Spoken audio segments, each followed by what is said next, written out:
It's been 20 years since my first experience with digital amp modeling. Has it gotten any better? Has it gotten that much better? That's what we're gonna talk about in this video.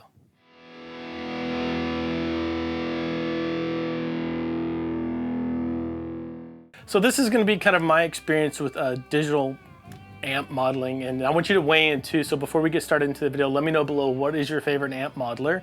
It could be anything from the HX Stomp like I have here, or any of the fractal stuff, or Kemper stuff, which isn't really modeling, but it's kind of the same thing, still digital. Or even the new Iridium that Strymon's come out with. I'm really interested in that. I'm also interested in a lot of stuff that hosts IRs, like the 2 Notes stuff that is being put out lately. Anyway, let me know what your favorite one below is in the comments. Also subscribe for more weekly videos, and if you need help with anything guitar related, you can always go book a private lesson with me at natesavage.com. Anyway, this is kind of the beginning and current state of my experience with amp modeling. I have in my left hand the original, oh, actually this isn't the original, this is the 2.0 version of the pod. I had the 1.0, or the original one, and then I upgraded when the 2.0 came out, and I have the HX Stomp here, which I use now. I use this almost every day because it's an audio interface. It's great for live gigs if you have a good PA, and it's just good for practicing too. It has a looper in it and everything. Anyway, I'm gonna tell some stories here. My first experience with amp modeling ever was when the band that I was currently in, we went in to cut a 4-track demo at this local studio in Houston, and I had my entire rig there. I had a 5150 half stack, and I brought it in. He's like, no, you gotta come listen to this. I was like, yeah, right, whatever. If it's digital, it's gonna sound like a RP whatever, and I'm just not into it. He plugged it in, I was like, what the heck? I just brought this whole rig here and this thing sounds better. And that was very subjective. And at the time when this was out, you know, it was revolutionary for what it was. And I guess the big question of this is, in 20 years, 20 freaking years ago, man, this is making me feel old. I'm 40 now. I cut this when I did that demo when I was 20 years old, but has it gotten that much better? And what I'm gonna do is go through and do 2 examples for you with the stock models in these. One of them is gonna be, because I know rectified on here is just a dual rectifier, and I know it's the same models in the HX Stomp, so I'm going to do a heavier tune with that on it, and then I'm either going to do like a Fender Deluxe or a Fender Bassman with just stock cab modeling that goes along with the cab. I'm going to try to make them as even as possible. I'm going to do left and right output 1/4 inch on both of them, so it's a kind of a fair even playing field, and just some stock reverb that goes with it. I want you to just see which one you like better. I'm not gonna make you guess or anything like that. I just want you to see which one you like better and see if it's come that far and how it compares to other things out there that you like. Anyway, I've kind of always stuck with line sticks just because I'm familiar with it. I think the other things like the Strymon stuff and the Kemper stuff that's out right now is great, but honestly, a lot of the stuff out there right now is expensive.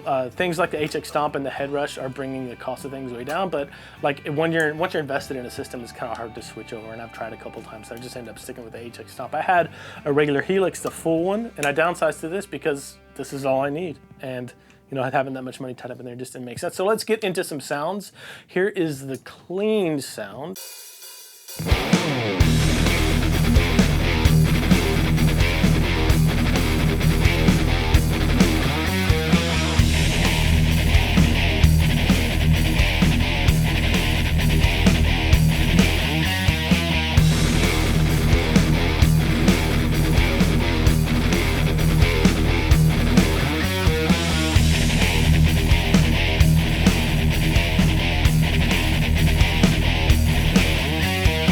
I haven't even heard what you just heard. I kind of wanted to do it that way just so I can keep my opinions out of this, and you can just hear it for what it is and kind of form your own opinions on it too. What I suspect is that we'll get a little more high fineness, and the main difference will be in the feel that I'm feeling.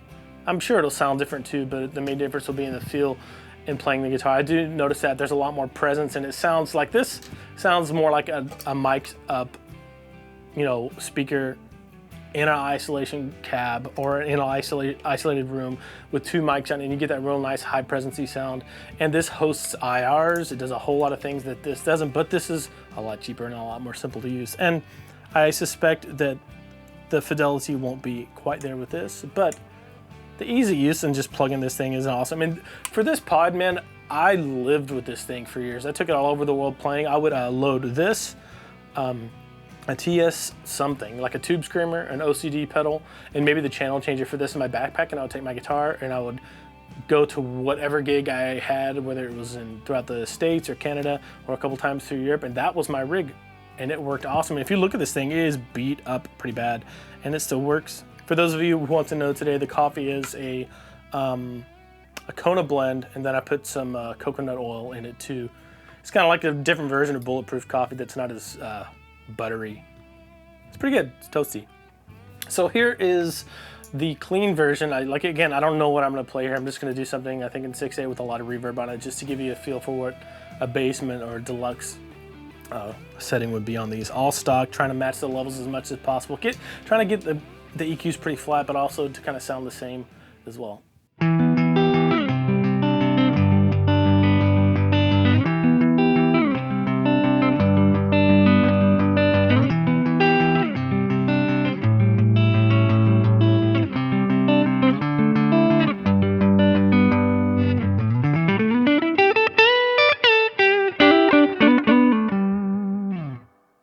So has amp modeling come a long way in 20 years, or is it, more psychosomatic? Is that how you say that? Is it more just, us thinking that it's getting better and better? And will it ever compare to these guys over here? Real amps. I have light bulbs on there. I had to change them earlier. I should have cleaned that up before I started the video. Anyway, the other thing that I'm really excited about, and I think I mentioned this, is something like, what is it? The Shure Reactive Load IR and the Two Notes. They just put out a Capture X, which allows you to use amps like this in your room, totally signed. And it's just a matter of time before I get one of those, but I'm really excited about those too. But in the meantime, I think amp modeling has come a long way. Mostly, I think it's come a long way in the feel and how it reacts when your guitar is put in. There's still some things that I'm like, yeah, it's not perfect, but I played like a 6-hour church gig this week because of this coronavirus and all that stuff going around. We did 6 feet apart, and we just filmed all the music for the church videos that are going out on Sundays. And I did 6 hours of playing with this, and it sounded awesome. Like, I was even getting compliments from the producer and the engineer's like, man, that thing sounds great. And all it is it was a Mesa Boogie amp model of the Lone Star into an IR, Celestion IR with a little bit of reverb delay, and it sounded awesome. So let me know, what is your favorite amp modeler? Do you think they've come a long way in the past 20 years? Or do you still think they have a long way to go? And again, if you need any help with anything guitar related, playing wise, you can always just go to natesavage.com and schedule a private lesson with me there. Don't forget to subscribe for weekly emails. Leave your comments below. See ya.